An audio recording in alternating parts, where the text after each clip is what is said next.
Design shop foreman Kev Dog, Kev Dingo. That's right.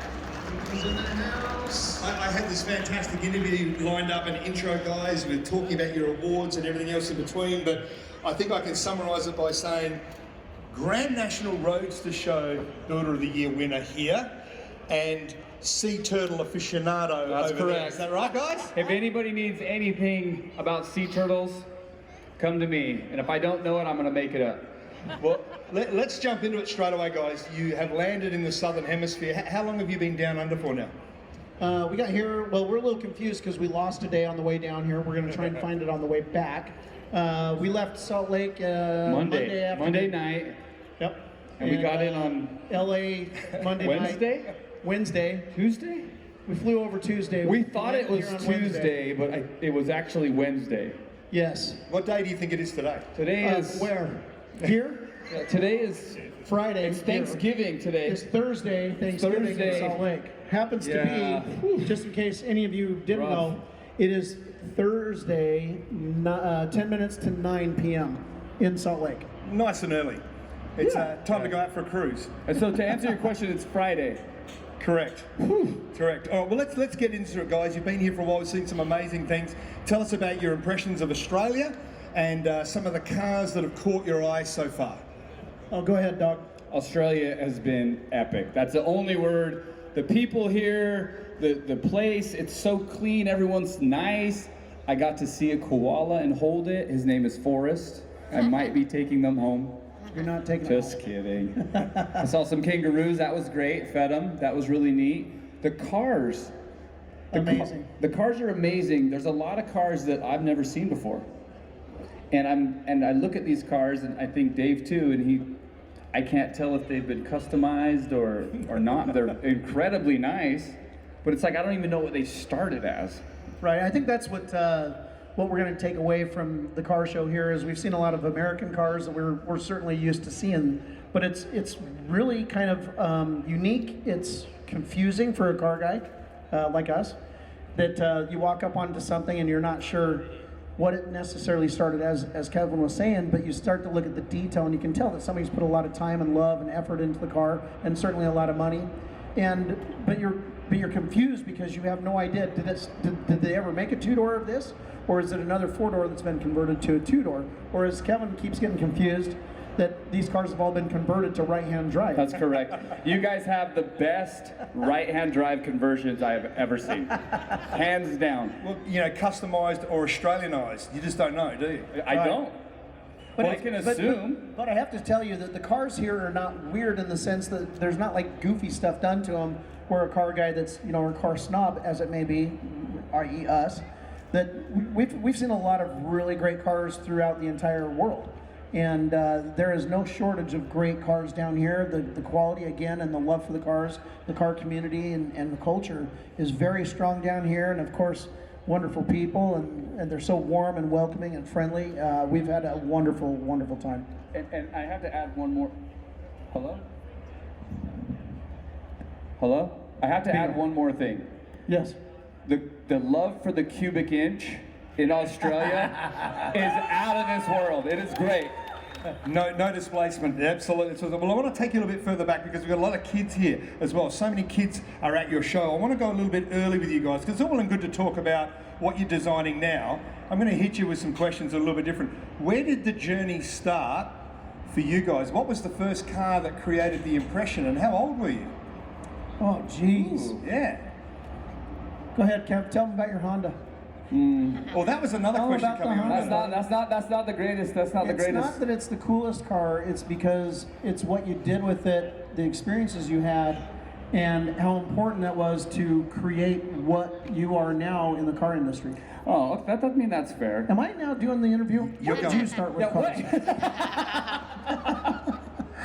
Oh yeah, so my first car was a lovely Honda Accord. It was an '85, and you know, I come as a kid. I didn't grow up super rich, and I just wanted to do the best with what I had. I mean, the true meaning of hot rodding, in my opinion. I mean, you know, when hot rodding started, you read about all these stories. You know, they would rip the fenders off, they would lighten these cars up, and they'd go racing on the weekends, and they'd put it all back together so their dad could drive it to work on Monday. So I mean, kind of the Is same that thing. what you did with your Honda? No, no, absolutely not. But behind the same, but going on the same lines is it's just I learned to do things on this car because I didn't have a choice. I couldn't buy it. I couldn't pay somebody to do it. I shaved the handles. I unshaved the handles. That's another long story in itself. I painted the car a couple times. I mean, just all the things I learned on this car. Am I super proud that it was an 85 Honda? Not really. But all the things I learned on it, it's a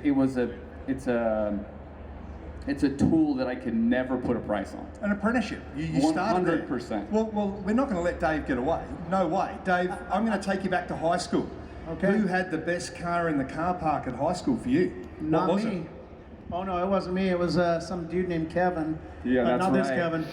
We went to different high schools. No, he was about 2 years older than me. 68. He had a 68 Camaro, and he won the high school drags. Had the hottest chick in school. I really hated the guy. It really made me feel stupid and small. But you know, I had my cassette player in my '77 Toyota Celica GT Coupe that I paid $500 for. We got a Celica here. I seen that. Yes. Hang on, is it a Celica or is it a Celica? It's a Celica on that side, but your toilets also go the wrong direction here. Correct. So we're on the other hemisphere. So It's a yin and a yang thing. We all balance exactly. out, don't we? But you know what's funny is actually that Toyota actually was the closest thing I could afford that looked like a Camaro because it was a hardtop coupe. Yeah. So the windows folded down, no B pillar. I rattle can painted it in gray primer. I made my own side skirts. Okay, here's my embarrassing story. I had a job at Tom & Ken's shoe store. That's not the embarrassing part. That's like actually. Al Bundy. That was totally Al Bundy, but I was picking up chicks. Yeah, you're supposed to sit like this on the couch, are you? Yeah. So anyway, there I was. But I remember going to Super Shops, which was a speed shop. It was national chain. And I remember putting on a set of 50 series BF Goodrich 15-inch tires on layaway for literally 9 months until I could pay them off and get them out of the Super Shops. And then I saved up for another 2 months to have them mounted and balanced. The raised white lettering? No. No. Black walls. We're talking late 80s, buddy. Did it do what you wanted it to do? Did it attract the right people? Absolutely, absolutely. I mean, I learned so many things of what not to do, but what was kind of cool and how far I wanted to go with the car. I remember shaving the mirrors off. I didn't have a welder, so I used duct tape and Bondo, and I covered the holes up. I mounted my baby turbo mirrors. See, this is the stories you should be telling, the actual things that you did to that Honda, because it's pretty cool. I didn't shave the door handles because I was chicken shit. I really didn't have any way to get the door open if I did that. So I remember buying the baby turbo mirrors and mounting them halfway up the A-pillar. I remember going to Walmart or Kmart and buying the white double windshield wipers. Oh The yeah. white 15-inch hubcaps. Yeah. Now My the car was performance stylish. goes up. Yeah, I'd go home and I'd watch Miami Vice. I had the That's coolest 50 car in the horsepower. parking lot because there was only 2 cars in the parking lot. My mom's Honda or Dodge Neon was not. So let's take you down the road here. These guys know what I'm going to talk about. I've got a Honda in this lane and a Celica in this lane. It's called Anzac Highway, just by South Road, head to head. In your day, in your prime, lay your claim. Who would take the win? Okay, he would win all day. I completely ripped the suspension out of this car, so it was as low as it possibly could go, and it rode like shit. Okay, there's no better word. Okay, it just rode horrible. There was no springs whatsoever, but it looked really cool. I had 16-inch 3 stars. Okay, and in the mid 90s, 3, not 2, not 4. 3 stars. 3 stars.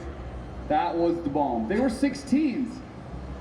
That was the biggest I think you could get back then. I never had the money for a 16-inch wheel. These guys are rolling. Guys, let's go to the other end of the spectrum. Let's go to the very pinnacle of car modifying. Right, this is where you guys are at the moment. You're recognised as the best builders from around the world. We just pull the band-aid off, there it is. This is a really cool question. We have, you know, vehicles that are 1,000 horsepower, bespoke body, incredible suspension systems. With technology where we are, have we reached the top, the mountain? Are we there at the moment? No way. No, I don't think so. So if you'd asked me this question, say 10 years ago even, I would have said the same thing. No, I don't think that we're there yet. There's so many new technologies that are coming out, so many things in the last 24 years. Next year will be our 25th anniversary being in business. And Congratulations. thank you. Yeah, absolutely fantastic. It wasn't easy, and I certainly didn't do it by myself. We've had not only the most wonderful people working with us, not for us, but with us. And we've had the most wonderful clients. We've had so many great opportunities. The opportunities that we didn't have, we went out and found ways to have those opportunities. We've built some of the most cutting edge cars, but that came with the growth and the technology and the imagination that we haven't done it all yet. We haven't seen it all, and I think that's what keeps us excited. You know, there's a lot of people that are very much petrol heads, as you guys understand what I'm saying, and we certainly are too. We played around with an electric version of my carbon fiber CF1 Corvettes. And a lot of you might be shaking your head right now, but until you've been with that much torque, there's nothing like it. Or you put them both, like a marriage. Right. So that's Like actually like the next. gas That'll and be the electric. That'll be one of the next things. You know, a lot of people ask, so where is the highest reach that Kindig-It Design wants to go? Well, at the moment, we haven't reached that. I have my own private line of those cars, which we've sold 30 of those CF1s. We're currently building number 12. We have all the way up to number 17 in the building and ready to go into production. We've had so many great things going on with that, but we're learning as we go, because I literally feel like we have a supercar in us. In the next 10 years, you will witness a multi-million-dollar portion of my business just doing supercars, very bespoke, one-off.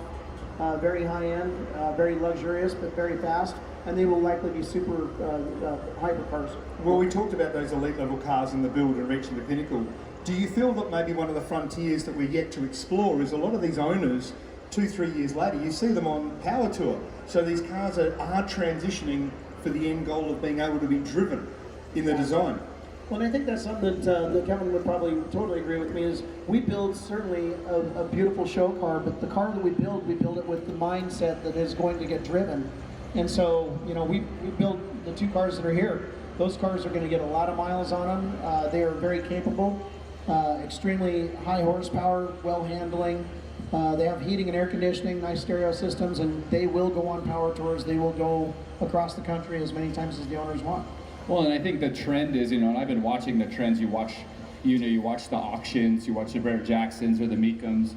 You know, the restored cars are now being surpassed by the resto mods, because I really truly feel that the day of somebody having this massive collection and keeping them all on pins and needles and bringing their friends over and having cheese and wine, which is great, they would rather get in these cars and rip down the roads and have camaraderie with their friends and break down and have problems and just have all the stories to tell, rather than just staring at the car in a warehouse. Almost like you have all these caged animals in this building. They just want to get out and get on the road. It's an interesting observation, because people in the car industry, it doesn't matter whether you're building or whether you go to coffee and cars in the morning, you're always looking for the next thing to do. You've got the car, and some of these collectors are looking for that next challenge, as it would be. So if it filters to you, and with a line of roadsters, you become almost like a mini bespoke vehicle manufacturer. We are a vehicle manufacturer, almost officially. So, yeah, it's gonna be pretty cool to have that certificate. We're almost completed with DOT, and we will be a manufacturer. That's pretty. So, do we have any right and drive versions coming? I've actually talked to a lot of the people that have done the conversions here. I've taken a lot of notes. Those are actually originally right-hand drive cars. Well, guys, let's change tack, because I've been told by the guys that you're cruising around with, the people that are looking after you, to have some fun with you up here in an Australian sense. So I've got a multiple choice question for you now. We're going to really go left of field. Kev Dingo's going, I'm into this one, I'm into this one. Okay, so you each get a chance for one answer. Yes. Which of the following examples is not an Australian term for excellent, or as you guys might know, bitchin'? It's not. Okay. All right, is not. Number 1, fully sick, without the K. That sounds great. Keep going. Grouse. What? Grouse. Slow down. Grouse. Okay, keep going. Almost like a pigeon, but it's not a pigeon. Like a bird? Grouse. Okay. Grouse.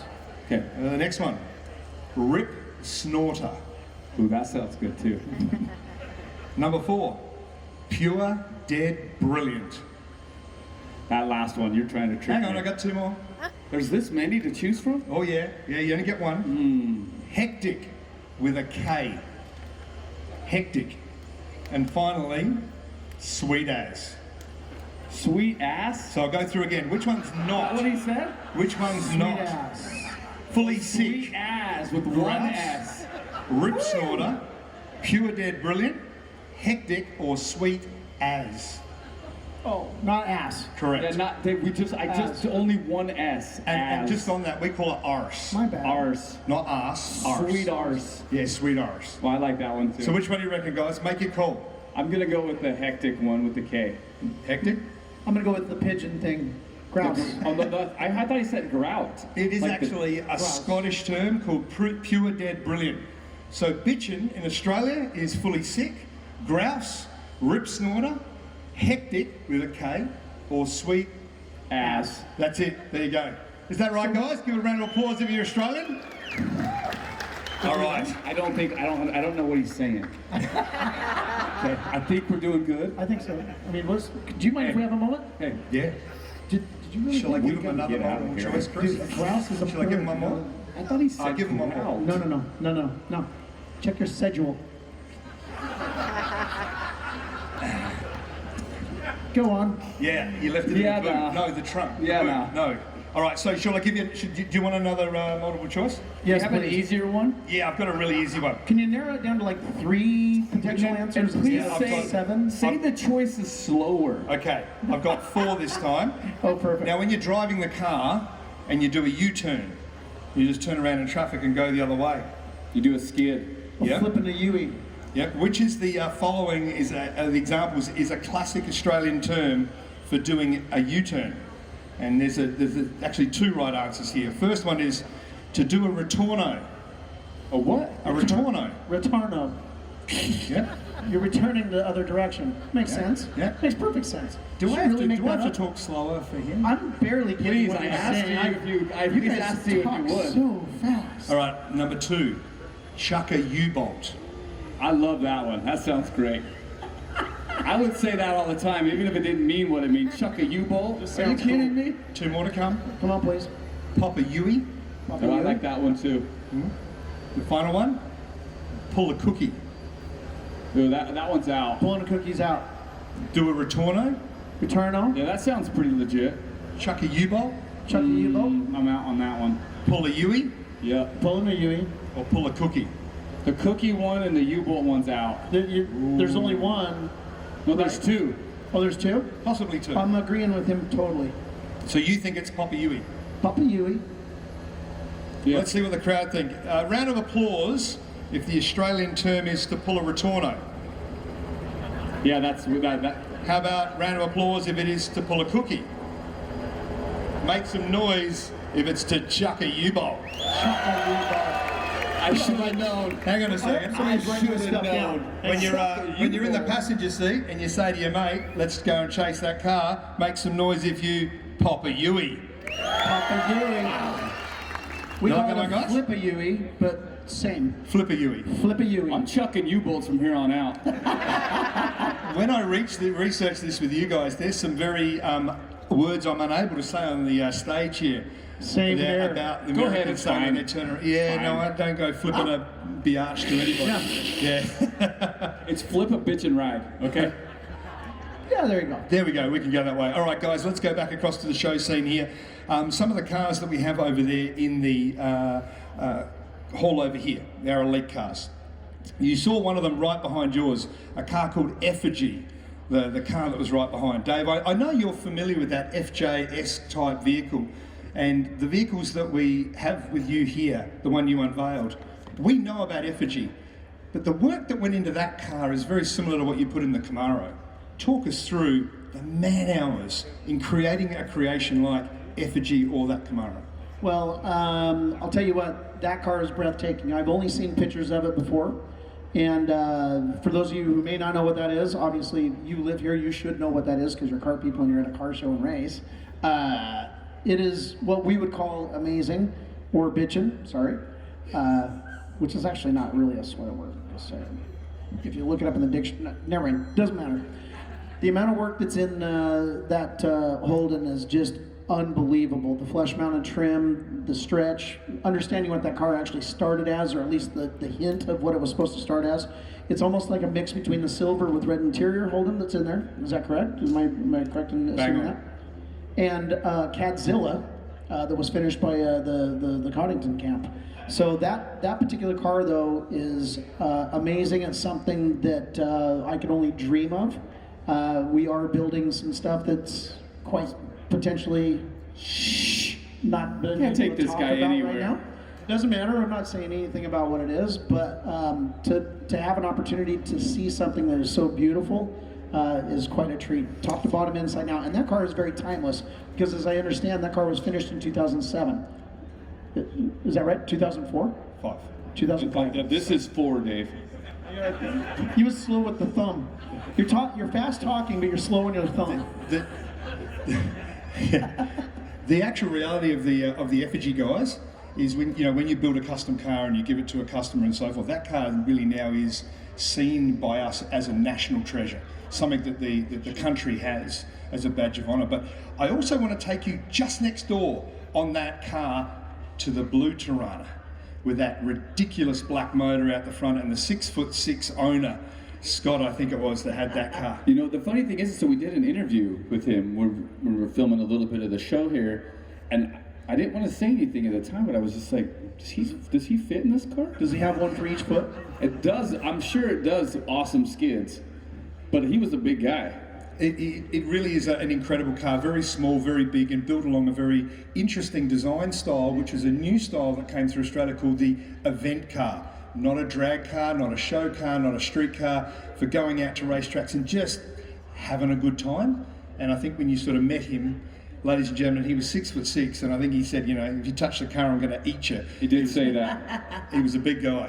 He was a big guy. All right, let's go for some final questions, and then what we're going to do in a minute is we're going to get you down to the signing page down here, and everybody's going to be able to line up and get some autographs with you guys. We're going to roll straight into the rapid fire. So, don't think, answer. Sorry, Dave. That's tough. My wife has always warned me about that. Dave, don't think, Okay. answer. Good? Thank you for doing this 5. slow. What Australian car would you both like to have a go at customising? Holden. Falcon. See, I'm a Chevy guy. You ready? It works worldwide. Ready? Holden fans, make some noise. Ford fans, make some noise. We're at V8 Supercars, guys. They do it all day, every day. Okay, are there any Australian influences you've seen on this trip that you've looked at each other and went, dude, look at that, and caught your eye? All of them. Honestly, it's quick answers. Honestly, all of them. There's so many great ideas. We've done what we call a lot of research. We're not going to copy anything. We're just doing serious research. I've seen some very ingenuitive ideas on cars, for sure. I would say very, very, very ingenuitive. One very quick one, the CEO, or COE, cab over, the seats with the shocks on them and the spring bar mount, trick. You guys are very smart. And man, you got to sign the dash. I was showing him a elite level sidecar, and he says, sign the dash. And he's actually out there looking for the guy that took the glove box, because it's gone. All right, okay, let's go straight over this one. You guys customise cars. There's always, and don't say the next one, because I know that's your standard answer. What's the one car in your system you haven't gotten out yet and you know you're going to do it? That we're going to do it? That's tough. I would say want to do it. Quick answer. Don't think, go. I'd love to do a Resto Mod 1969 Lamborghini Miura. I would like to do a Cadillac Sedanette, like 48. I love that body style. All right, okay, so outside of that, your daily drivers, I want to know what they are. Go. I have a 2005 Chevy truck with the front bumper falling completely off. If you'd said Honda, then they would have gone nuts. No, sorry. No Honda. Porsche Panamera Gran Turismo, turbo, all-wheel drive, all-wheel steer, black with red interior. He said quick Love it. answer. It was. He wanted details. Ladies and gentlemen, it's been an absolute pleasure to having Dave and Kev Doc here. Big round of applause for the guys.